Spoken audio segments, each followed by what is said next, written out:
பிரியமானவர்களே, இயேசு கிறிஸ்துவின் நாமத்தில் நான் உங்களை வாழ்த்துகிறேன்.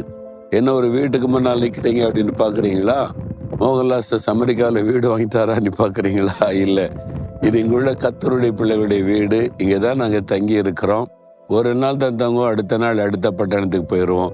இப்படி எல்லா பட்டணத்தில் கர்த்தருடைய பிள்ளைகள் இருக்காங்க, அவங்க வீட்டில் தங்கிட்டு போவோம். அமெரிக்காவில் ஒரு வீடு பார்த்தீங்களா? இவ்வளோ பிரம்மாண்டமாக பெருசாக.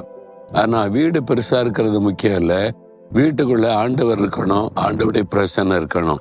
இந்த குடும்பத்தின் பிள்ளைகள் இயேசுவோடு வாழ்கிறதுனால ஒரு பெரிய சந்தோஷம், மகிழ்ச்சி. உங்களுக்கு ஒருவேளை நினைக்கலாம், இந்த மாதிரிலாம் பெரிய வீடு நமக்கு இல்லையே அப்படின்னு நினைக்கிறீங்களா? வீடு பெருசா சின்னதா இருந்தது முக்கியம் இல்லை. சின்ன வீடா இருந்தாலும் அந்த வீட்டுல இயேசு இருக்கணும். உங்க கூட இயேசு இருந்தா நீங்க சந்தோஷமா இருக்கலாம். அது மாத்திரம் இல்லை, இயேசுவோடு இந்த உலகத்துல வாழ பழகிட்டீங்கன்னா, இந்த உலக வாழ்க்கை முடிச்சா பரலோகத்துக்கு போகும்போது ஆண்டவர் ஒரு பெரிய வீட்டை ஆயத்தப்படுத்தி வச்சிருக்கிறாராம். அவர் ஒரு வீடு கட்டி வச்சிருக்கிறான்னு எவ்வளவு பாக்கியம் இல்லை, மகிழ்ந்திருக்க முடியும்.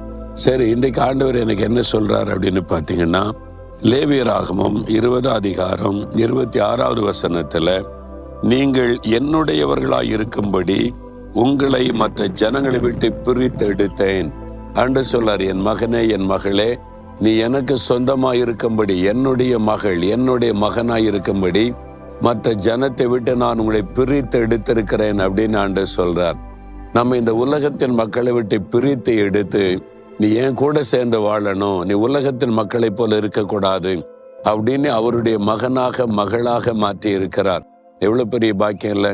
நீங்க யாருங்க அப்படின்னு கேட்டா, நான் இயேசுனுடைய பிள்ளை, இயேசுடைய மகள், இயேசுடைய மகன் அப்படி சொல்றதுனா ஒரு பெரிய பாக்கியம். அப்படி இருக்கிறனால என்னங்க அப்படின்னு கேட்குறீங்களா? ஆண்டவர் என்னுடைய பிள்ளை, என்னுடைய மகன் என்று உரிமையாய் பேசுவார். நான் ஒரு சமயம் வட இந்தியா ஊழியத்து போயிருந்தப்போ, அங்கே ஒரு குறிப்பிட்ட மாநிலத்தில் ஒரு மந்திரவாதியாக இருந்த மனிதர் ரட்சிக்கப்பட்டு ஊழியக்காரராக மாறிட்டார். அவரோடு பேசி கொண்டிருக்கும் போது, எப்படி மாறினீங்க? அவர் சொன்னாரு, எங்களுடைய பரம்பரையே மந்திரவாதம் செய்யறது, தாத்தா, அப்பா, அப்புறம் நான், தொழிலே அதான், இதான் வருமானம், இதை வச்சுதான் வாழ்க்கை, அப்படி வாழ்ந்து கொண்டிருந்தேன். என்னுடைய மகள் இந்த இயேசுவை ஏற்றுக்கொண்டாள். யாரும் சொல்லி இருக்கிறாங்க, இயேசுவை ஏற்றுக்கொண்டு என்கிட்ட பேசினாள். இயேசுதான் மெய்யான ஆண்டவர், அவர் தான் வானத்தை பூமி உண்டாக்கினவர், இந்த மந்திரவாதெல்லாம் பண்ணாருங்க, இது பாவம் சாபம்னு பேசினா. எனக்கு கோபம் வந்து விட்டாரு. பரம்பரையா நம்ம தொழில் செய்யறோம், எத்தனை ஆவிகள் எனக்கு கட்டுப்பாட்டுக்குள்ள இருக்குது, நீ இப்படி பேசாதன்னு சொல்லி சண்டை போட்டு அதோட நிக்கல. அவ ஜெபிக்க ஆரம்பிச்சதுனால இந்த ஆவிய வீட்டுக்குள்ள வர மாட்டேங்குது, மந்திரவாதம் பலிக்க மாட்டேங்குது, அது டிஸ்டர்ப் ஆகுது. இவ ஜெபிக்கிறா, அந்த கடவுள் பேரை சொல்லி இயேசு இயேசுன்னு, அதனால என்னுடைய மந்திரவாதம் செயல்பட மாட்டேங்குதுன்னு சொல்லி கோபம் வந்து விட்டாரு. நான் சொன்னேன், இந்த வீட்டுல ஒண்ணு நீ இயேசுவை விடணும், அல்லது நீ இந்த வீட்டை விட்டு போகணும்னு சொல்லி. அவன் முடியாது, எனக்கு இயேசுதான், நான் அவருடைய பிள்ளை அப்படின்னு சொல்லிட்டான். அதனால வீட்டை விட்டு விரட்டிட்டேன்றார். தகப்பனர் வீட்டை விட்டு விரட்டின உடனே அந்த ஊர்ல இருக்கிற சொந்தக்காரங்க வீட்டுல அவள் தங்கி கொண்டு போய் வயல்ல வேலை செய்து கொண்டு வாழ்க்கையை நடத்தி கொண்டு இருந்தாள்.